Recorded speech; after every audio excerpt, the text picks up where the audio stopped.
Shalom. First and foremost, I'd like to give all honor, glory, and praise unto Yahweh, Bahashem, Yahweh Shai, Bahashem HaKakodash. Double honors and respect to the elders and to the apostles, great millstone. Peace and blessing to all Akim that are preaching and teaching this word with 100% truth and sincerity. And unto the men, women, and children that are listening and learning. And unto the Ba'ath HaDawadah, the elect house of David that is scattered abroad. I give you my utmost and sincere salutations. Okay, so this evening's lesson is going to be entitled Understanding the Differences Between Curse, Cuss, Profane, etc. Okay, so a lot of people say that saying bad words or cussing is a sin, which it's not. We're going to prove that here with scripture. So in modern day times, we have been repeatedly brought up to believe that cussing is wrong.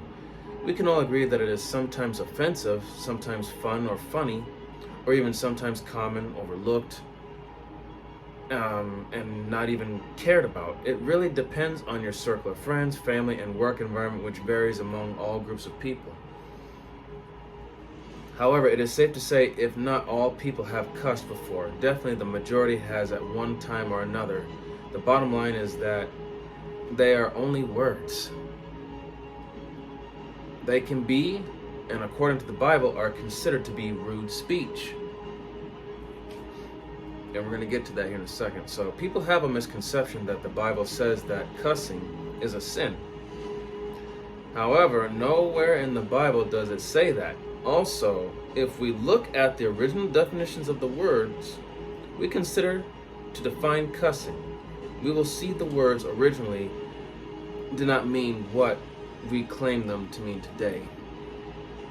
Okay, so in short, the definitions of cursing is the opposite to bless, which means to wish divine harm on someone or something. Profanity is treating something holy with irreverence.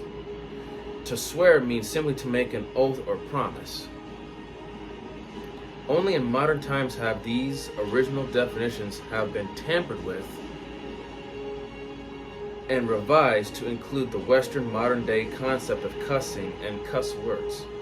The tampering of the original definition to add extra meaning not originally intended is called newspeak. Definition of newspeak: deliberately ambiguous and contradictory language used to mislead and manipulate the public. And that's one of Esau Edom's, that's one of his ways of doing things. He is a master of deception across the board in all ways. In many ways. Second definition is manner of official speech, which serves political purposes by hiding or twisting the truth. The third definition, ambiguous, euphemistic language used chiefly in political propaganda. Okay. Definition of profane: desecrate what is sacred, blaspheme, defile, contaminate, make impure, secular, not consecrated, agnostic, heretical, vulgar, unholy, not sacred, serving to desecrate what is sacred, blasphemous. Now the Webster's Revised Version: unclean, impure, polluted, unholy, treating sacred things with contempt, disrespect, irreverence, or unholy familiarity, irreverent or impious, to violate as anything sacred, to treat with abuse, irreverence, let's see, contempt, to desecrate. So you get the idea, okay? Now, note how they add towards the end irreverent in language to God and leaving it ambiguous with given to swearing as a profane person, word, oath, or tongue, when irreverent in languages, speaking irreverently to or about the Most High, not speaking rude speech to people or in general. Definition of curse: to swear, blaspheme, wish evil on someone or something. Swear word: evil proclamation, imprecation, misfortune. Now the Webster's Revised Version: to call upon divine or supernatural power to send injury upon, or to imprecate evil upon, or to execrate, to bring great evil upon, to be the cause of serious harm or unhappiness to furnish with that which will be a cause of deep trouble, to afflict or injure grievously, to harass or torment. Okay? The cause of great harm, evil, or misfortune. Evil pronounced or invoked upon another. Note how they add swear to one of the definitions of curse. In swear word, when swear has a totally different meaning and definition, not so-called rude speech or cuss words. Definition of swear: the Webster's Revised Version says, to utter or affirm with a solemn appeal to God or for the truth of the declaration, to make a promise, threat, or resolve under oath, to put to an oath, to cause to take an oath, to administer an oath, to swear witness, to swear a jury, to swear in an officer, he has sworn in office, to declare or charge upon oath, he swore treason against his friend, to appeal to by an oath. Now, to affirm or to utter declaration with an appeal to God for the truth of what is affirmed, to make a promise, threat, or resolve on oath, also to affirm solemnly by some sacred object, or one regarded as sacred as the Bible, the Quran, etc. Note that there is no addition to swear equaling to cuss, but in modern day terms, it is perceived to be that definition.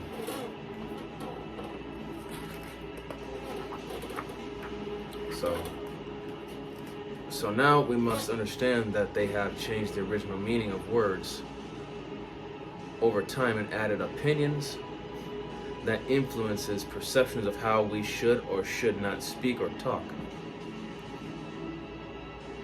Yet here in America, this, they talk about the First Amendment, which is our right to free speech, right?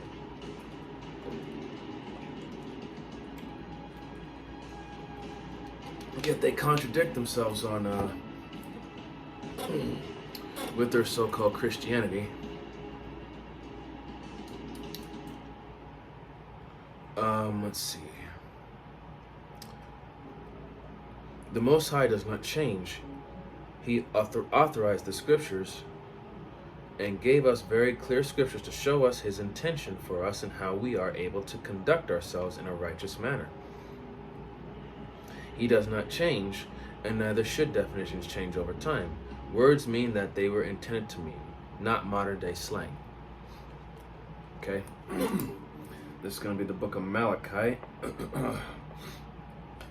chapter 3, and verse 6, and it says here, "For I am Yahweh, I change not, therefore ye sons of Jacob are not consumed."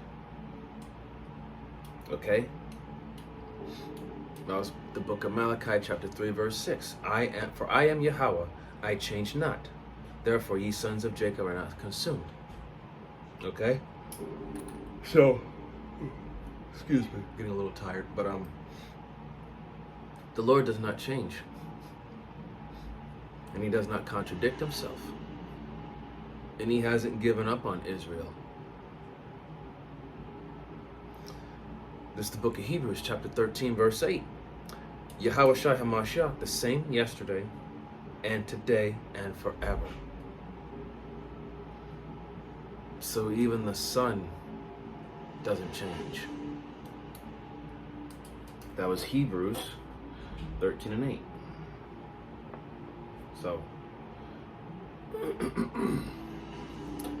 Next is going to be James chapter 1, verse 17.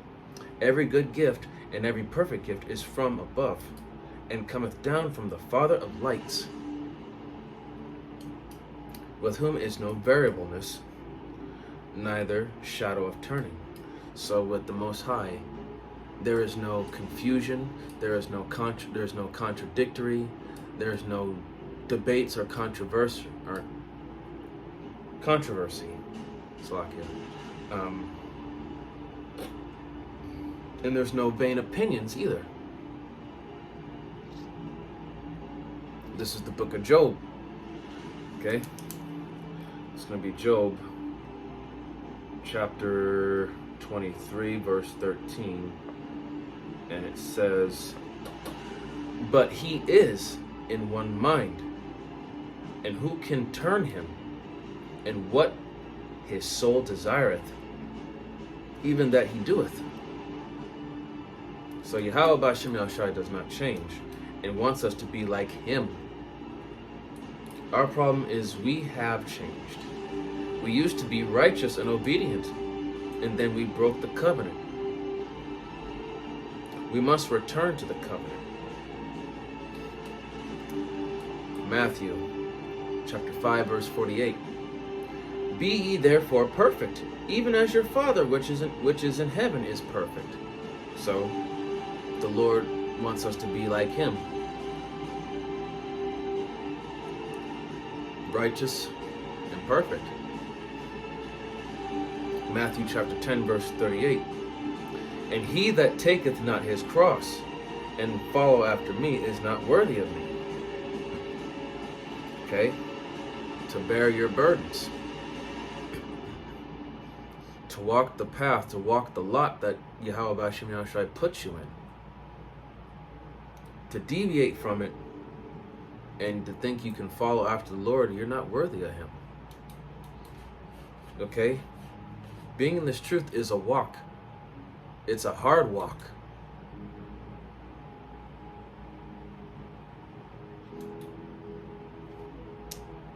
Philippians 3 and 17. Like I said, this is a hard walk to walk. Okay? This is not for the weak. To become righteous, you have to suffer these things. Whatever it is your individual lot is, and how Yahweh B'Shem Yahushai deals with you, that's between you and him. Philippians chapter 3, verse 17. Brethren, be followers together of me, and mark them which walk so as ye have us for an example. Okay? Brethren, be followers together of me. So as a body, as a brotherhood, we are to follow Yahweh Shai. He is the light, he is the way. Okay? Okay? We are to follow his example and lead by his example. And mark them which walk so as ye have us for an ensample. Excuse me. So, mark them. Talking about those who walk contradicting to the way that we're supposed to walk. Okay? Those people are to be made an example of, so that way you know what's right and what's wrong.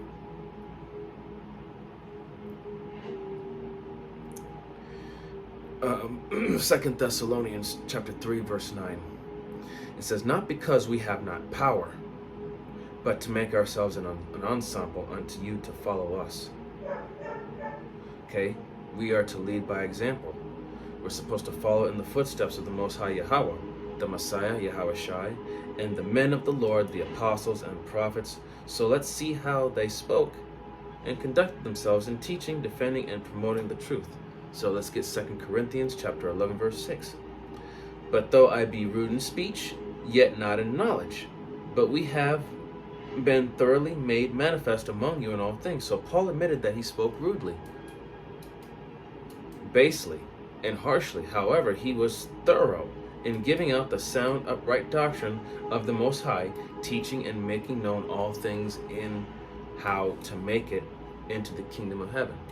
So yes, Paul did speak in a rather harsh tone and manner, but the truth is meant to tell you like it is. It's not gonna be something light or soft. It's gonna come at you hard. And the definition of rude: offensively impolite or ill-mannered, crude or discourteous, impolite, primitive, simple, unsophisticated, harsh, or severe.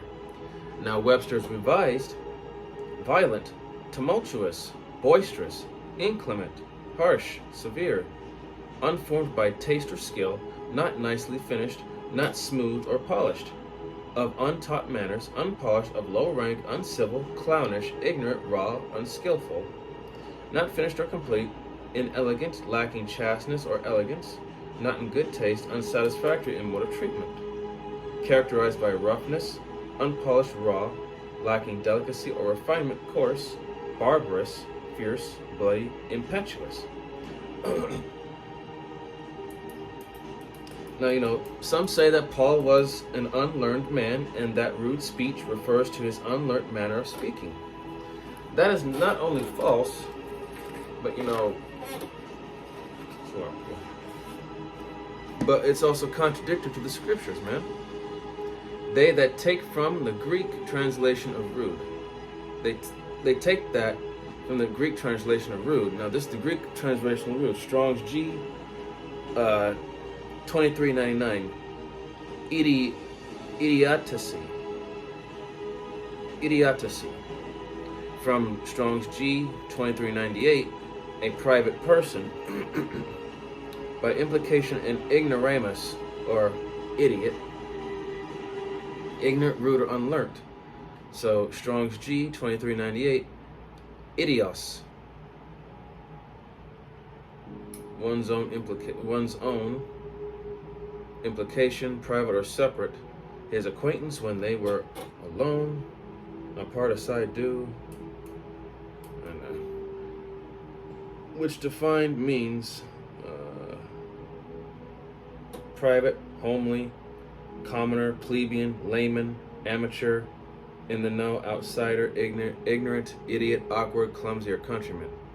So Paul spoke in commoner speech, plain speech, rude speech, not polite, and in an educated manner, using big words and fancy words. Well, Paul was not only highly intelligent, he spoke multiple languages as well. You can get the book of Acts, chapter 21, verse 37, and it says, "And as Paul was to be led into the castle, he said unto the chief captain, May I speak unto thee? Who said, Canst thou speak Greek? And Paul did speak Greek. Dropping down to verse 39. But Paul said, I am a man which am a Jew of Tarsus, a city in Cilicia, a citizen of no mean city, and I beseech thee, suffer me to speak unto the people. Verse 40. It says, And when he had given him license, Paul stood on the stairs and beckoned with the hand unto the people. And when there was made a great silence, he spake unto them in the Hebrew tongue, saying, he spoke Hebrew too. Acts 22:1. Men, brethren, and fathers, hear ye my defense, which I make now unto you. Verse 22.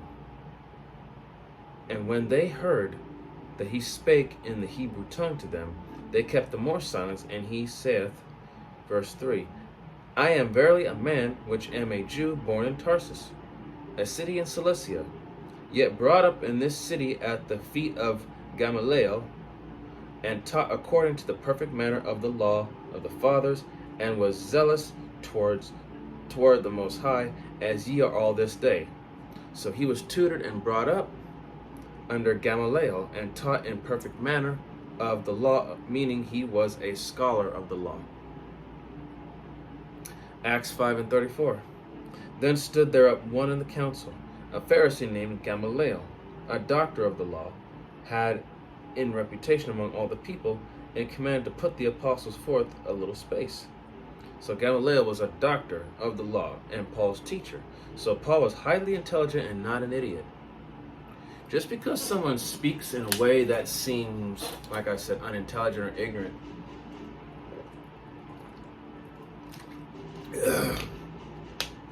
it doesn't mean that that person's stupid. Just because someone speaks a certain way doesn't mean that they're stupid. And trust me, I've came across plenty of people in my day that speak in such ways that just kind of irritate you, make you seem like you want to insult them for being so illiterate, or just how they talk is just stupid. But some of these people are some of the smartest people you'll ever meet. So that's why you can't judge someone based off of how they talk. Never judge a book by its cover. Okay, Acts 5:34, I'll read it again. Then stood there up one in the council, a Pharisee named Gamaliel, a doctor of the law, had in reputation among all the people, and commanded to put the apostles forth a little space. Okay?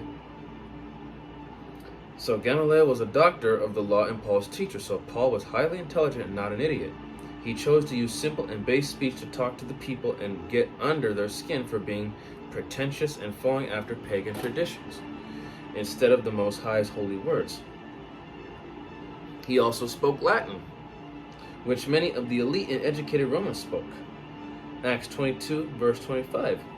And as they bound him with thongs, Paul said unto the centurion that stood by, Is it lawful for you to scourge a man that is a Roman and uncondemned? Verse 26. When the centurion heard that, he went and told the chief captain, saying, Take heed what thou doest, for this man is a Roman. Verse 27. Then the chief captain came and said unto him, Tell me, art thou a Roman? He said, Yeah. 28. And the chief captain answered, With a great sum obtained I this freedom. And Paul said, But I was freeborn. So Paul loved to speak plain and on the commoner's level, which speech was considered rude. Modern day filled with cuss words and harsh. And yes, Paul was, yes, he had Roman citizenship. 2 Corinthians chapter 3, verse 12. Seeing then that we have such hope, we use great plainness of speech. Okay? So, now let me get 1 Corinthians 2 and 4. It says, And my speech and my preaching was not with enticing words of man's wisdom, but in demonstration of the Spirit and of power. So many other great prophets and men of the Lord spoke in like manner. You can look at Nehemiah 13 and 23. In those days also saw I Jews that had married wives of Ashdod, of Ammon, and of Moab. Verse 24. And their children spake half in the speech of Ashdod, and could not speak in the Jews' language, which is Hebrew, but according to the language of each people. Verse 25. And I contended with them, and cursed them, and smote certain of them, and plucked off their hair, and made them swear, which is that oath, by the Most High, saying, Ye shall not give your daughters unto their sons, nor take their daughters unto your sons, for yourselves. So Nehemiah argued, cursed, fought, and hit, and pulled out their hair, and won, and forced them to promise to keep the laws, statutes, and commandments of the Most High. I mean, this does sound funny, but it's really not. This is Yahweh Hashem Yahushai's word.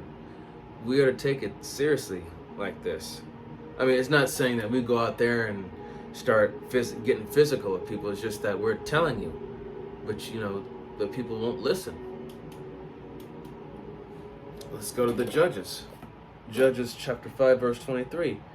Curse ye, Maraz, said the angel of Yahweh, curse ye bitterly the inhabitants thereof, because they came not to the help of Yahweh, against the mighty.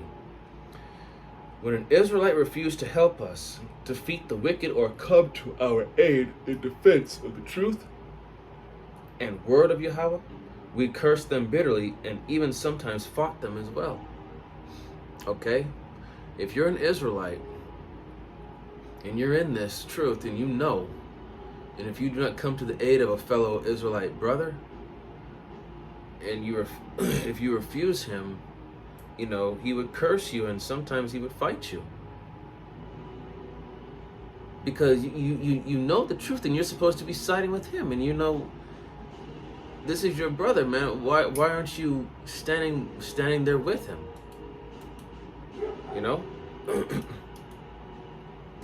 Peter, who is the rock or head apostle of the prophets and the elect. Okay? Matthew 16 and 18. And I say unto thee, Matthew 16 and 18. And I say also unto thee, that thou art Peter, and upon this rock I will build my church, and the gates of hell shall not prevail against it. 19. And I will give unto thee the keys of the kingdom of heaven. And whatsoever thou shalt bind on earth shall be bound in heaven, and whatsoever shalt thou loose on the earth shall be loosed in heaven. Matthew 26 and 73. And after a while came unto him that they that stood by, and said to Peter, surely thou also art one of them, for thy speech bewrayeth thee. Verse 74. Then began he to curse and swear, saying, I know not the man. And immediately the cock crew. So Peter cursed, swore, and threw a fit. And he was a righteous man and head of the church, which is the prophets and elect of Israel. Not one scripture says not to speak rude speech.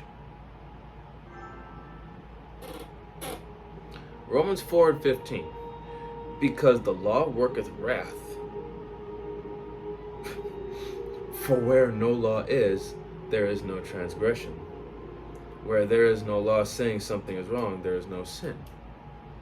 So without the law, all the stuff that you do, there's nothing wrong, right? So a law has to be put in place.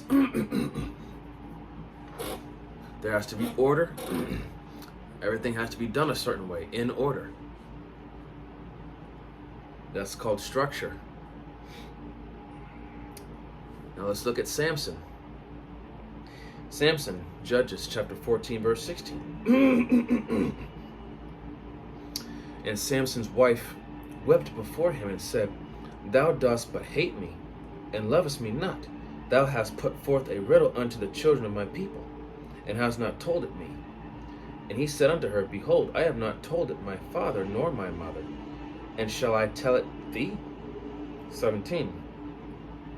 And she wept before him the 7 days, while their feast lasted. And it came to pass on the 7th day that he told her, because she lay sore upon him. And she told the riddle to the children of her people.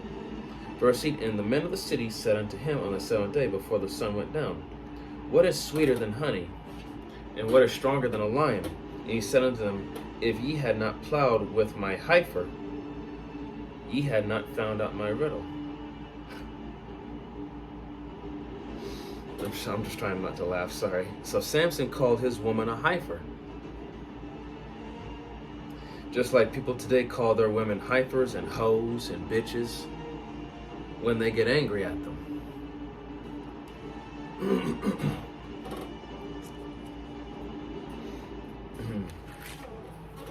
Alright, so when a warrior speaks, he is not using friendly and nice speech. King David said, My words are for war, which means fighting words. 2 Samuel chapter 6, verse 22. And I will yet be more vile than thus, and will be base in mine own sight.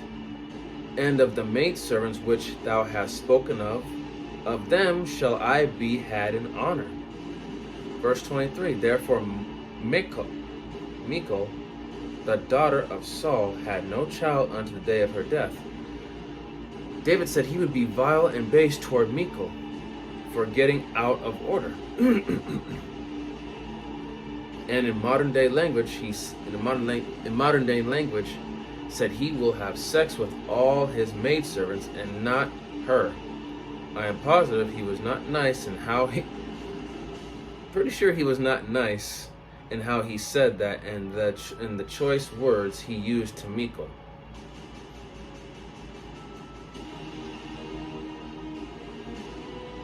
Okay, this is Psalms, the book of Psalm 139 and 21.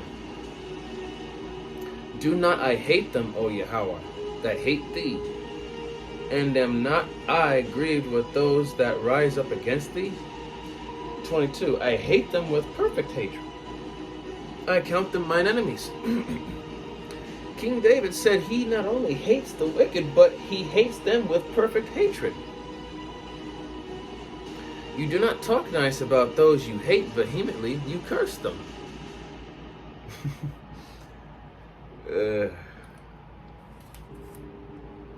Psalms 137 and 7. Remember, O Yahweh, the children of Edom, in the day of Jerusalem, who said, raise it, even to the foundation thereof. Verse 8, O daughter of Babylon, who art to be destroyed, happy shall he be that rewardeth thee as thou hast served us. Verse 9, happy shall he be that taketh and dasheth thy little ones against the stones. So King David said, happy shall he be who gets to take his enemies' babies and slam them against the rock. Ooh. Slam them against the rocks. That is very rude speech and acceptable. King David was a man after the Most High Yahweh own heart. Okay.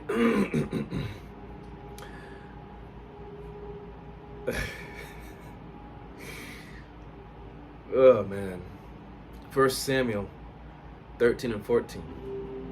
But now thy kingdom shall not continue. Yahweh hath sought him a man after his own heart, and Yahweh hath commanded him to be captain over his people, because thou hast not kept that which Yahweh commanded thee. Acts 13 and 22. And when he had removed him, he raised up unto them David to be their king, to whom also he gave testimony and said, I have found David the son of Jesse, a man after my own heart, which shall fulfill all my will. And who did David replace? He replaced Saul. All right. Another one, Elisha. 2 Kings 2 and 23. And he went up from thence unto Bethel. And as he was going up by the way, there came forth little children out of the city, and mocked him, and said unto him, Go up, thou bald head, go up, thou bald head. Verse 24, he turned back and looked on them, and cursed them in the name of Yahweh. And there came forth 2 she-bears out of the wood, and tare 42 children of them. So he wished divine punishment on those kids. Another one, John the Baptist. Matthew 3 and 4. And the same John had his raiment of camel's hair, and a leathern girdle about his loins. And his meat was locusts and wild honey. Verse 5. Then went out to him Jerusalem and all Judea and all the region round about Jordan. Verse 6. And were baptized of him in Jordan, confessing their sins. Verse 7. But when he saw many of the Pharisees and Sadducees come to his baptism, he said unto them, O generation of vipers, who hath warned you to flee from the wrath to come? Now, calling someone a viper is like calling someone an asshole, a jackass, or any animal with the characteristics of that animal being attributed to the person's behavior. which is a so-called cuss word or rude speech. The Messiah, Yahushai, Matthew 23:19. Woe unto you, scribes and Pharisees, hypocrites, because ye build the tombs of the prophets, and garnish the sepulchres of the righteous. Verse 30, and say, if we had been in the days of our fathers, we would not have been partakers with them in the blood of the prophets. 31, wherefore ye be witness unto yourselves that ye are the children of them which killed the prophets. 32, fill ye up then the measure of your fathers. 33, ye serpents, ye vipers, how can ye escape the damnation of hell?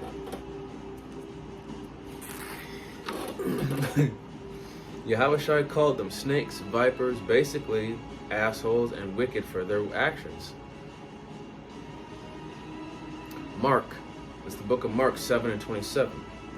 But Yahushua said unto her, let the children first be filled, for it is not meet to take the children's bread and to cast it into the dogs. He also called anyone who is not an Israelite a dog. Even Israelites who do not know they are Israelites and are following heathen customs. And we know what we call female dogs, bitches. This is Sirach 26 and 25. A shameless woman shall be counted as a dog, but she that is shamefaced will fear the Lord. Luke 19 and 22. And he saith unto him, out of thine own mouth will I judge thee, thou wicked servant. Thou knewest that I was an austere man. An austere, taking up that I laid not down, and reaping that I did not sow. Excuse me. Now when you go to austere in the Greek, Strong's G 840, austeros. Okay. Rough, severe. So Yahushua classified himself as an austere man who is rough, harsh, strict, severe, and stringent. Okay? Meaning he had a lot of discipline. He was very, and that's how ancient men were. Disciplined, strict, and rough around the edges. And they came off being harsh, but that's just being genuine, right? Now when you look at the definition of the word austere in the Webster's Revised Dictionary, it says unadorned, unembellished, severely simple. It says astringent, rough to the state, having acerbity, severe in modes of judging or living or acting, rigid, rigorous, stern, as an austere man, look, life. So the Most High Yahweh, Exodus 15:3, Yahweh is a man of war. Yahweh is his name. Our Father is a warrior. No general or ranking army official does not cuss. That is military custom for the ranking officers to curse out their men to get them in subjection under them. Psalms chapter 2 verse 3. Let us break their bands asunder and cast away their cords from us. Verse 4. He that sitteth in the heavens shall laugh, the Lord shall have them in derision. Verse 5. Then shall he speak unto them in his wrath, and vex them in his sore displeasure. So the Most High will speak to the people in his wrath. When you are angry and you speak, and speak is when the most cuss words come out and are used. He said he will vex them with words and actions of extreme displeasure. So Joel 2 and 3, the book of Joel chapter 2 verse 11, it says, and Yahweh shall utter his voice before his army, for his camp is very great, for he is strong that executeth his word. For the day of Yahweh is great and very terrible, and who can abide it? So we men of the Most High are in the army of the Most High, and we follow after his example and his lead. We speak roughly as well. Isaiah 28 and 9. Whom shall he teach knowledge? And whom shall he make to understand doctrine? Them that are weaned from the milk, and drawn from the breast. 29. For precept must be upon precept, precept upon precept, line upon line, line upon line, here a little and there a little. Verse 11. For with stammering lips and another tongue will he speak to his people. So stammering lips in Hebrew is Strong's H 3934.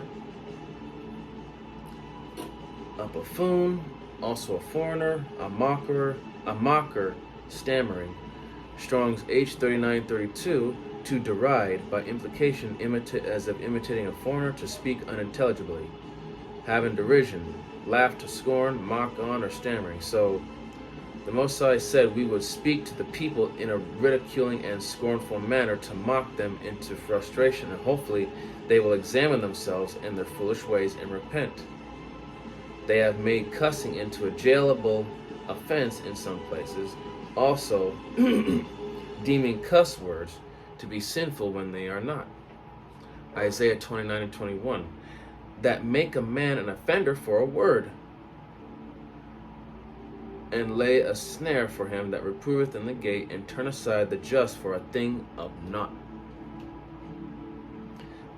They make the prophets offenders and transgressors for a word. What happened? Sticks and stones. Whatever happened to that old saying? Sticks and stones may break my bones, but words will never hurt me. They lay traps and snares, waiting for a person to cuss, and then say, "How are you cussing and reading the Bible, you wicked?" When they are the wicked ones, they are turning aside the righteous converts away for nothing when they say that nonsense and dispute with the real men of the Lord here. This is Titus chapter 3 verse 10. A man that is an heretic after the first and second admonition reject. We're supposed to reject a heretic after 2 admonitions. So when you reject someone, it's not a pleasant thing. Okay? And an admonition is another way of saying like a correction or a rebuke. Okay? This is Joel chapter 2 verse 13. And rend your heart and not your garments, and turn unto Yahweh your power, for he is gracious and merciful, slow to anger, and of great kindness, and repenteth him of the evil. The Most High said to tear out your heart, which means being caught up in all those emotions and feelings, but build up your mind and your intellect. The Messiah said, Matthew 11 and 6, and blessed is he whosoever shall not be offended in me. Blessed is the person who does not get offended in him and how he rules, but is humble to his ways, because they are the ways of the Most High. John 14 and 10. Believest thou not that I am in the Father, and the Father in me? The words that I speak unto you, I speak not of myself, but the Father that dwelleth in me, he doeth the works. So in the Zondervan's Pictorial Bible Dictionary, they say at the end of the definition of curse that the Western modern day practice and outlook of cursing is nowhere found in the Bible. So cussing is not a sin, no wrong to do so. Just be careful who you say them to. Just as you say any words, because they may cause you trouble in the end. So you just got to be aware. You just got to be aware, of who you're around and who's listening.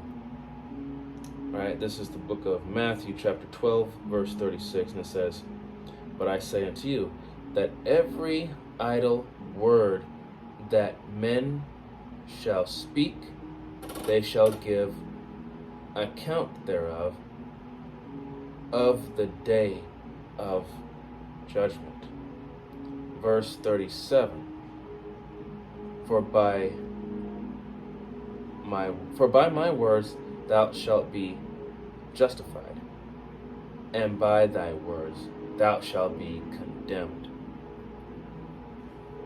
Okay? So every idle word. So you gotta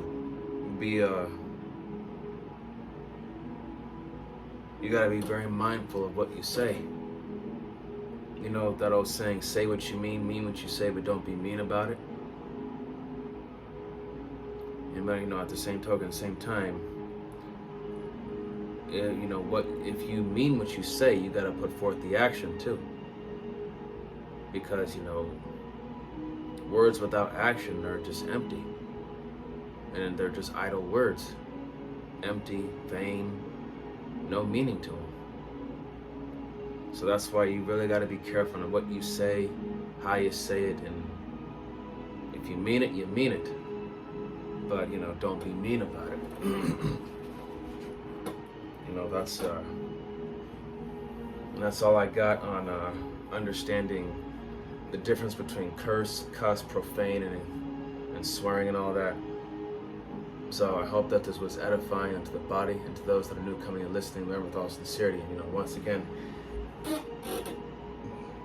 you know, just like the elder apostles say, Elder Apostle Tahar, Elder Apostle Gabar, Elder Apostle Aramlab, Elder Apostle Rakah, and the men under them, you know, they say this, they tell you, study your words, look up the root of the words, etymology. The Etymology Online Dictionary is a good source to find out the original meaning of words, because etym means root. You have to get to the root of things, where it all began. Okay? I'd like to give all the honor, glory, and praise unto Yahweh, Ba'ashem, Yahweh Shai, Ba'ashem, Rakak Madash. Double honors and respect to the elders and to the apostles of the Great Millstone. Peace and blessing to all Akim that are preaching and teaching this word with 100% truth and sincerity. And unto the men, women, and children that are listening and learning. And unto the Ba'ath of the elect house of David that is scattered abroad, I give you my utmost and sincere salutations. See you on the next lesson, Lord willing. Kwam Yasharala, Wa Rababal, Shalom, Barakatah.